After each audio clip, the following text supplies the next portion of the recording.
The movement phase is where games of Warhammer 40k are won and lost.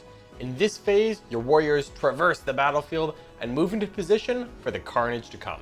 In this video, I'll explain how the movement phase works and what options await your models. To move a unit, just select one unit that hasn't moved yet and choose what type of move it'll make.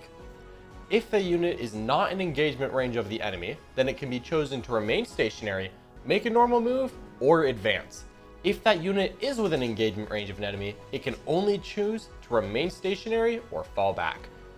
If you choose to remain stationary, none of your models can move that phase, but this may confer some benefits later in the turn depending on what rules you have. A normal move is the most common type of move in the game, where each model just moves a number of inches equal or less than its movement characteristic. When making a normal move, you cannot be moved within engagement range of any enemy units. An advance move is similar to a normal move, but before moving any models, you make an advance roll of 1d6. Just add this number to your movement characteristic, and that's how far you can move this phase. But a unit that advanced cannot shoot or declare charges later that turn. The final option here is the fallback move.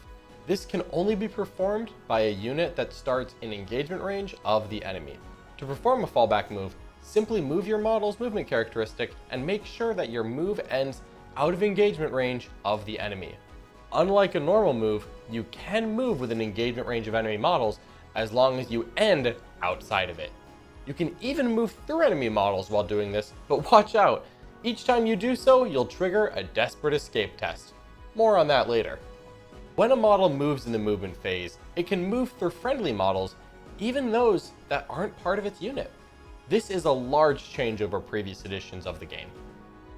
The one exception to this is that friendly vehicles or monsters cannot move over other vehicles or monsters.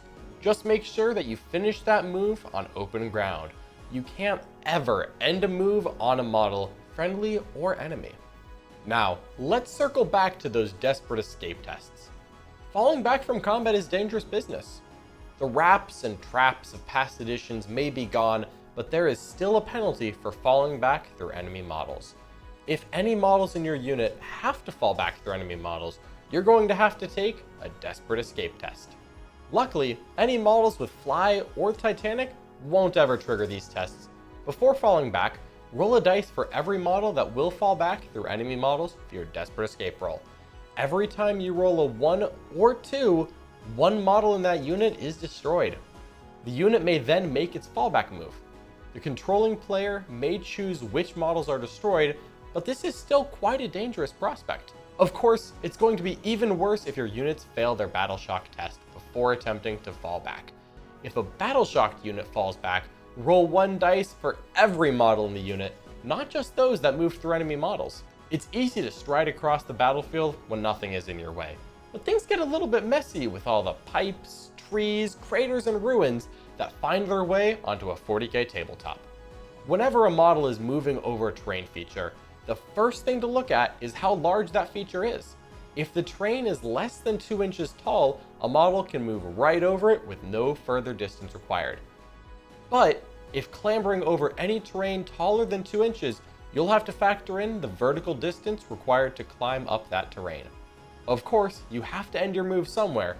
If your movement characteristic can't take you to the top of a terrain feature, you can't end your move mid-climb and stay halfway up a wall. If it's not possible for a model to end a move, that move cannot be made. Wouldn't it just be easier to fly over that pesky terrain?